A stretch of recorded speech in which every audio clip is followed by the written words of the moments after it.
The Lion, the Witch, and the Wardrobe, Chapter 5. Back on this side of the door. Because the game of hide-and-seek was still going on, it took Edmund and Lucy some time to find the others. But when at last they were all together, which happened in the long room where the suit of armor was, Lucy burst out, "Peter, Susan, it's all true! Edmund has seen it too. There is a country you can get to through the wardrobe. Edmund and I both got in. We met one another in there, in the wood. Go on, Edmund, tell them all about it." "What's all this about, Ed?" said Peter. And now we come to one of the nastiest things in this story. Up to that moment, Edmund had been feeling sick and sulky and annoyed with Lucy for being right, but he hadn't made up his mind what to do. When Peter suddenly asked him the question, he decided all at once to do the meanest and most spiteful thing he could think of. He decided to let Lucy down. "Tell us, Ed," said Susan. And Edmund gave a very superior look, as if he was far older than Lucy. There was really only a year's difference. And then a little snigger, and said, "Oh, yes, Lucy and I have been playing, pretending that all her story about a country in the wardrobe is true. Just for fun, of course. There's nothing there, really." Poor Lucy gave Edmund one look and rushed out of the room. Edmund, who was becoming a nastier person every minute, thought that he had scored a great success, and went on at once to say, "There she goes again. What's the matter with her? That's the worst of young kids. They always—" "Look here," said Peter, turning on him savagely. "Shut up. You've been perfectly beastly to Lou ever since she started this nonsense about the wardrobe, and now you go playing games with her about it and setting her off again. I believe you did it simply out of spite."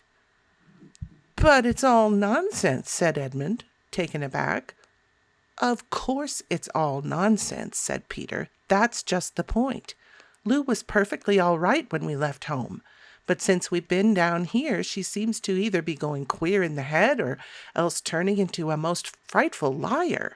But whichever it is, what good do you think you'll do by jeering and nagging at her one day and encouraging her the next?"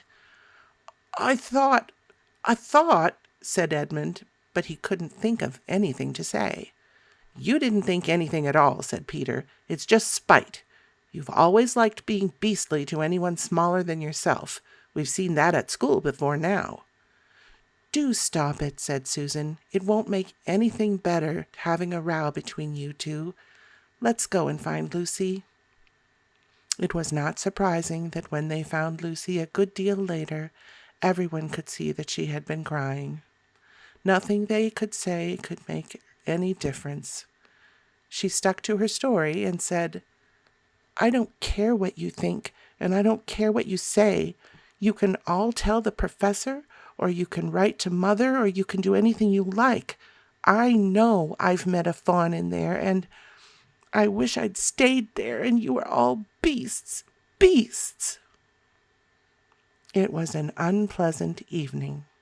Lucy was miserable, and Edmund was beginning to feel that his plan wasn't working as well as he had expected. The older ones were really beginning to think that Lucy was out of her mind. They stood in the passage talking about it in whispers long after she had gone to bed. The result was the next morning they decided that they really would go and tell the whole thing to the professor. "He'll write to Father if he thinks there really is something wrong with Lou," said Peter. "It's getting beyond us." So they went and knocked at the study door, and the professor said, "Come in," and got up and found chairs for them and said he was quite at their disposal. Then he sat listening to them with the tips of his fingers pressed together and never interrupting till they had finished the whole story. After that he said nothing for quite a long time. Then he cleared his throat and said the last thing that either of them had expected. "How do you know," he asked, "that your sister's story is not true?" "Oh, but began Susan, and then stopped. Anyone could see from the old man's face that he was perfectly serious. Then Susan pulled herself together and said, "But Edmund said they had only been pretending." "That is the point," said the professor, "which certainly deserves consideration. Very careful consideration. For instance, if you will excuse me for asking the question, does your experience lead you to regard your brother or your sister as the more reliable? I mean, which is the more truthful?" "That's just the funny thing about it, sir," said Peter. "Up until now, I'd have said Lucy every time." "And what do you think, my dear?" said the professor, turning to Susan. "Well," said Susan, "in general, I'd say the same as Peter. But this couldn't be true. All this about the wood and the fawn." "That is more than I know," said the professor. "And a charge of lying against someone whom you have always found truthful is a very serious thing, a very serious thing indeed." "We were afraid it mightn't even be lying," said Susan. "We thought there might be something wrong with Lucy." "Madness, you mean?" said the professor quite coolly. "Oh, you can make your minds easy about that. One has only to look at her and talk to her to see that she is not mad." "But then," said Susan, and stopped. She had never dreamed that a grown-up would talk like the professor, and didn't know what to think. "Logic," said the professor, half to himself. "Why don't they teach logic at these schools? There are only 3 possibilities. Either your sister is telling lies, or she is mad, or she is telling the truth. You know she doesn't tell lies, and it is obvious that she is not mad. For the moment, then, and unless any further evidence turns up, we must assume that she is telling the truth." Susan looked at him very hard, and was quite sure from the expression on his face that he was not making fun of them. "But how could it be true, sir?" said Peter. "Why do you say that?" asked the professor. "Well, for one thing," said Peter, "if it was real, why doesn't everyone find this country every time they go to the wardrobe? I mean, there was nothing there when we looked. Even Lucy didn't pretend there was." "What has that to do with it?" said the professor. "Well, sir, if things are real, they're there all the time." "Are they?" said the professor, and Peter did not know quite what to say. "But there was no time," said Susan. "Lucy had no time to have gone anywhere, even if there was such a place.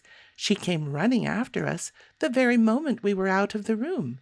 It was less than a minute, and she pretended to have been away for hours." "That is the very thing that makes her story so likely to be true," said the professor. "If there really is a door in this house that leads to some other world, and I should warn you that this is a very strange house, and even I know very little about it. If, I say, she had got into another world, I should not be at all surprised to find that the other world had a separate time of its own, so that however long you stayed there, it would never take up any of our time. On the other hand, I don't think many girls of her age would invent that idea for themselves. If she had been pretending, she would have hidden for a reasonable amount of time before coming out and telling her story."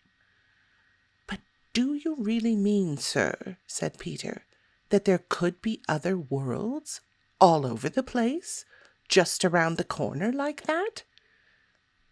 "Nothing is more probable," said the professor, taking off his spectacles and beginning to polish them, while he muttered to himself, "I wonder what they do teach them at these schools." "But what are we to do?" said Susan. She felt that the conversation was beginning to get off the point.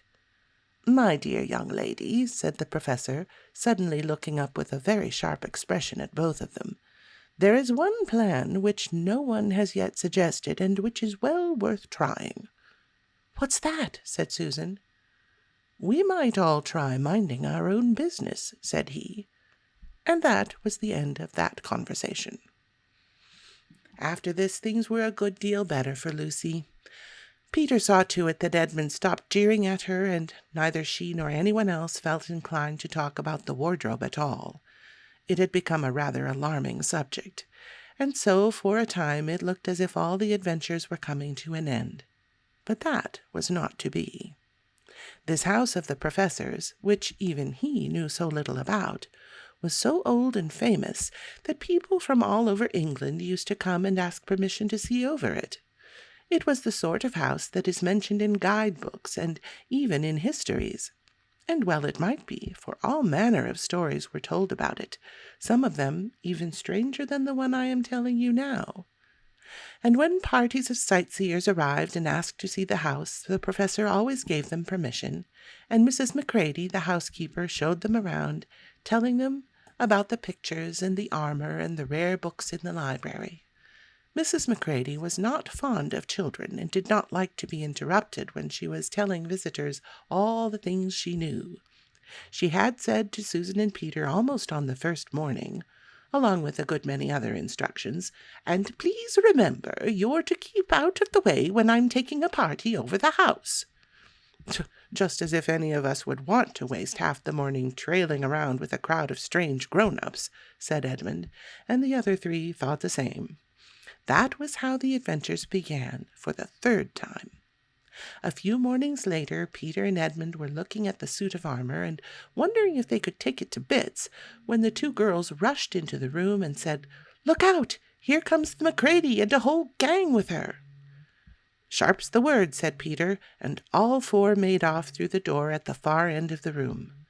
But when they had got into the green room and beyond it, and into the library, they suddenly heard voices ahead of them, and realized that Mrs. Macready must be bringing her party of sightseers up the back stairs instead of up the front stairs as they had expected.